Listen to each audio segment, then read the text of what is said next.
Jim Gаймс is a U.S. representative from the Democratic Party. Also, he is a ranking member of the House Intelligence Committee. Welcome to the program, Congressman Gаймс.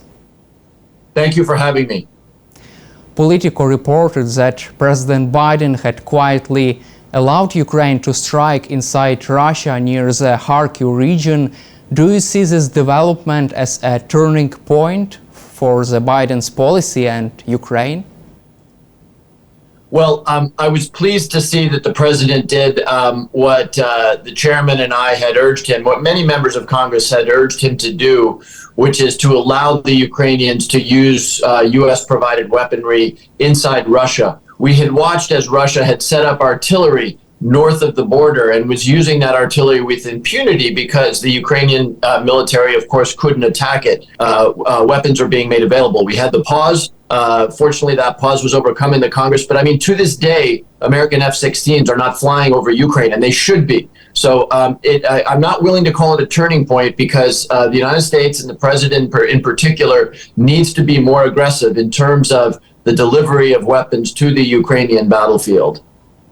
Although President Biden has lifted some restrictions, there are also some restrictions in place. For example, Ukraine still cannot strike inside Russia with longer-range ATACMS missiles. Would you be in favor of lifting also these types of restrictions? I do believe that we should lift restrictions, not categorically. In other words, I think there are some concerns that are very real. For example, I wouldn't favor allowing for offensive actions deep into Russia, but giving the Ukrainians the option of attacking supply lines and depots and troop mustering points that are clearly designed and used to attack Ukraine, to me, that would be the dividing line. So I do think we need to continue to be more aggressive and forward-leaning with what weapons can be used where, what intelligence we share. But no, this obviously should not be an unlimited authority. I would hate to see, for example, as much as I want to see F-16s flying in the Ukrainian skies, I wouldn't want an offensive attack by F-16s deep in Russian territory. So it's not that there's no lines, that those lines need to be much more aggressive than they are today. Do you believe that President Biden is ready to be more aggressive towards Russian dictator? I hope so. I very much hope so. It's easy for me to say because I'm not in the White House. I don't bear responsibility necessarily for the actions that Vladimir Putin might take. But look, I think over a long period of time, we've learned two things. That Vladimir Putin may make noise about the use of nuclear weapons, but I don't believe that he's going to do it. I think the Chinese have been very clear that he must not do it. We also know that at least any time in the near to medium term, he's not going to attack a NATO country. That would be suicidal on his part. So I do continue to believe that the White House has been too careful, let us say, too conservative in giving the Ukrainians the power to do what they need to do to win. We know that the Ukrainians, when they are correctly armed and permitted to be aggressive, that they can win. Sadly, what we see right now is a draw, a stalemate, and that's not a long-term good solution. We need to lean in enough here to give the Ukrainians what they need to actually win this war. You said that Vladimir Putin would not actually use nuclear weapons, but why don't you so support lifting all the restrictions regarding the Russian strikes on Russian soil? Well, as I said before, I think we should be much more aggressive about permitting those strikes. In my own mind, I think that, where Vladimir Putin will get irresponsible in his actions beyond the irresponsibility that he has shown in this invasion is when he believes that, his regime is at risk. If he were to believe that something might happen that would cause him to lose power, we would have to reevaluate the situation. Because in that instance, if it was existential for his regime, he might get crazy and consider the use of a nuclear weapon. But we're a very, very long way from that point. We're at a point right now where the Ukrainians are doing all they can to stop the Russian advance. We need to reverse that Russian advance and force the Russian military back across the acknowledged Ukrainian border. Are you and your colleagues afraid of possible collapse of the Russian regime? Well, it's a foolish bet. I mean, as we saw when Prigozhin was marching on Moscow, it's a foolish bet to believe that the Russian regime could collapse. Now, it could. There's a long history over the centuries of Russian leaders being deposed. But sadly, if you look around the world today, there are not many examples of autocratic dictatorial leaders losing their positions because of irresponsible behavior. So again, that's not something that we can count on. And I'm not sure that it's the goal here. The goal here, of course, is to make sure that Putin understands that this war is terribly, terribly and unsustainably expensive for him, so that he begins to look for a way out. Again, when you start thinking about the next regime in Russia, there's all sorts of factors that could enter into that. The objective here needs to be for Putin to realize the extent of his mistake and to reverse course. And while he's advancing in Kharkiv and while the Donbass is a stalemate, he believes he can sustain that. We need to change that dynamic. But don't you think that the Biden administration should consider one main objective to help Ukraine to actually win this war? Exactly. There's a difference between doing what you need to do so that the Ukrainians fight this war to a stalemate. And frankly, that's what the West has been doing. The United States, NATO, other countries, we've given the Ukrainians the support, the training, and the weapons to courageously and heroically push the Russians back. But now we're in a situation of stalemate. And that situation of stalemate must not be allowed to maintain. We can't enter into a negotiation with Vladimir Putin in which he emerges having achieved several objectives. If the rest of the world looks at the invasion of Ukraine and says, well, Vladimir Putin didn't get everything he wanted, but he got some of the things that he wanted, that is not an outcome that any of us can live with in the future, because other dictators will mimic the activity that Vladimir Putin initiated so illegally and brutally. So again, you said it exactly right. We need Ukraine to win this war, and to date, the West generally, but the United States in particular, while we have provided lots of assistance, have provided the assistance necessary for the Ukrainians to survive, not for the Ukrainians to win. And we need to change that. You also signed a bipartisan letter to the Department of Defense urging to lift restrictions. Also, there are some other matters, for example, about F-16 jets and training and increasing support for Ukraine. Did you receive any kind of a feedback from the Department of State to your letter? Yeah, we've received informal feedback, and when the story emerged that the president had quietly given the Ukrainians permission to use weapons across the Russian border in the northeast of the country, it was not a surprise, because a number of very senior administration officials have told me and have told others that they understand that they need to, as we say in English, let the Ukrainians take the gloves off a little more than has been the case. And it's not just, striking inside Russia. We really do need to accelerate the arrival of weapons, F-16s in particular, but we also can be more aggressive with respect to intelligence sharing. There are limits on the type of intelligence that we're sharing, the specificity of the intelligence. So I think that's another area in which we can be more aggressive that will translate into Ukrainian success on the battlefield. You're a member of a House Intelligence Committee. Also, what is your take on the possible effects of this big aid package for Ukraine for around $60 billion? What do you personally expect from this aid? Well, when I think about that, I think two things. Number one, thank God it finally got done. There was a period there before April where we just didn't know whether Speaker Johnson was going to allow for a vote, despite months of many of us advocating for it. So there's a sense of relief that it was done. But what we see on the battlefield in Ukraine right now, at this very moment, is a result of the 6-month delay that the Republican Party in the House of Representatives created. For what? For nothing. And now we're actually seeing on the battlefield, because of course $60 billion worth of weapons cannot appear overnight, The good news is it's beginning to flow, but we're in that period where Ukraine is paying a cost for the delay in the weapons packages. You hear the numbers about Ukrainian artillery units, having 1 round for every 10 rounds that they receive from the Russians. Sadly, we're in that moment in time where the Ukrainians are paying the price for the 6-month delay that the Republican Party created inside the United States Congress. Good news is, of course, the weapons are flowing and they will continue to flow more rapidly, but there never should have been this delay. From your personal perspective, why did House Speaker Mike Johnson change his mind?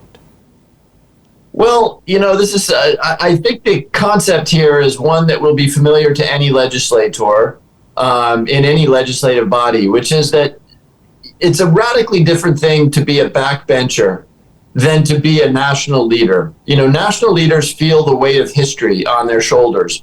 And when you're at a point where your decisions are going to affect human history, you think differently than you do when you're just shouting from the back benches. And I think that's what happened to Mike Johnson. Look, as I have done over and over again, I will criticize the delay, this meaningless delay, this artificial delay.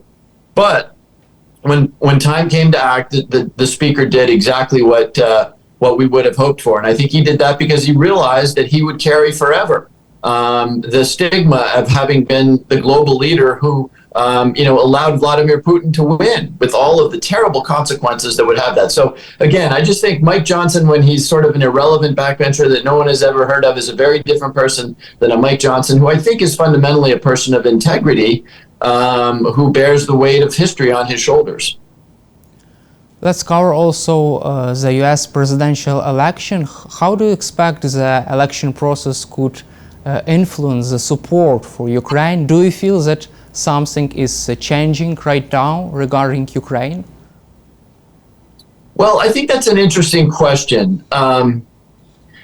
There does exist this instinct, this isolationist, maybe even an anti-Ukraine instinct in the Republican Party, which will continue, of course, to be, they may not retain their majority in the House of Representatives, but they may take the majority in the Senate.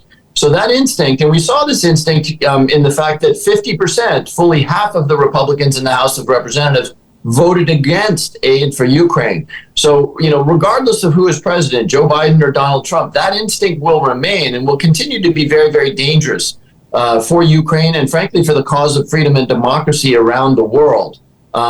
Whether that can be reversed, if let's imagine that Donald Trump actually won the presidential election and became president, I would be very worried, because we know that Donald Trump has very, very weak support for NATO. Donald Trump has used Ukraine for his own political benefit in the past. So, but I'm not willing to say that Donald Trump would give up on Ukraine. That remains to be seen. He's an unpredictable person, but I do know that that fundamental instinct of isolationness, this questioning of the value of the war in Ukraine, is one that will continue to be an important political concept inside the Republican Party.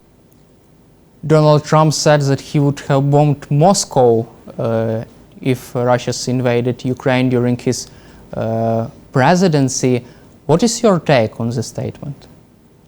Well, look, I don't take anything that Donald Trump says particularly literally, right? I mean, the very first thing he said 8 years ago was that he was going to build a wall across the American southern border and Mexico was going to pay for it. I mean, every single day he says things that are fantastical and bear no relation to reality, which is why it's very hard to predict what he may actually do.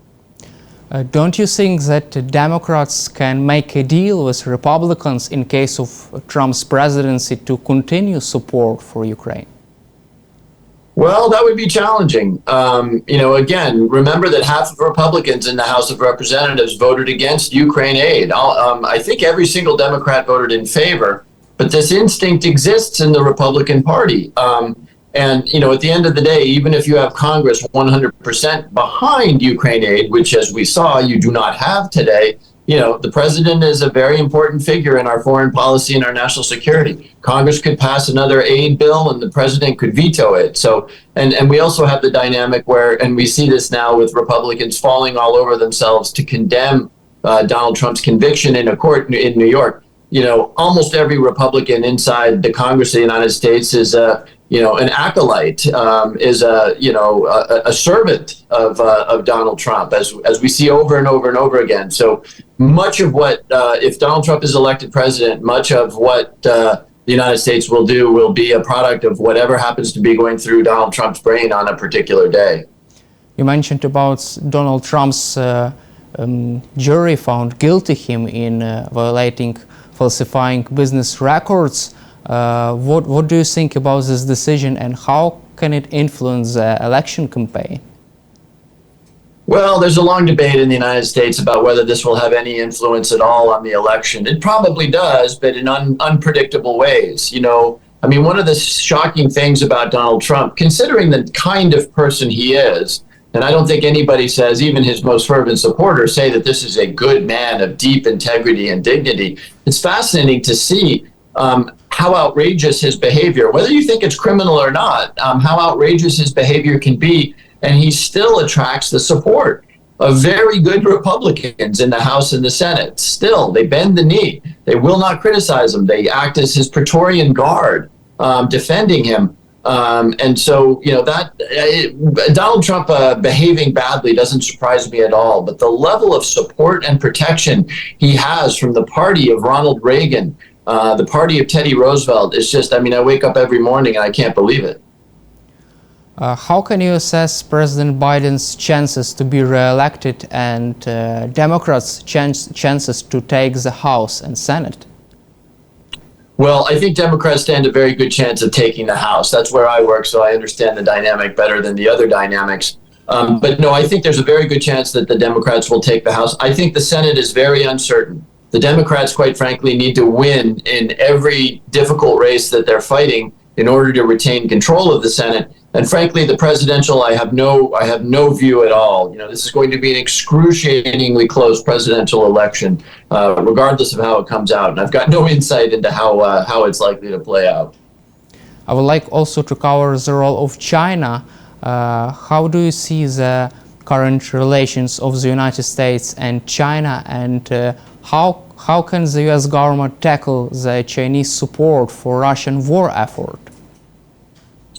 Well, sadly, the Chinese and the Indians are playing a very cynical game. They are aligning themselves with a moral monstrosity simply for very cheap oil. And in the case of the Indians, ongoing military spare parts, that sort of thing. It's sad to see, particularly from my Indian colleagues, because I think India is obviously a democracy, which China is not, and it's very, very hard to see a democracy offering indirect support to the kind of dictatorial madness that the Russians are visiting on Ukraine. The Chinese, it doesn't surprise me. If you are the Chinese leader or the Russian leader or the North Korean or the Iranian leader, you understand that your survival depends on chaos and failure in democratic countries, because eventually your own people will say, look, North Koreans looking across the border at South Korea, Iranians, we see the Iranians protesting in the streets.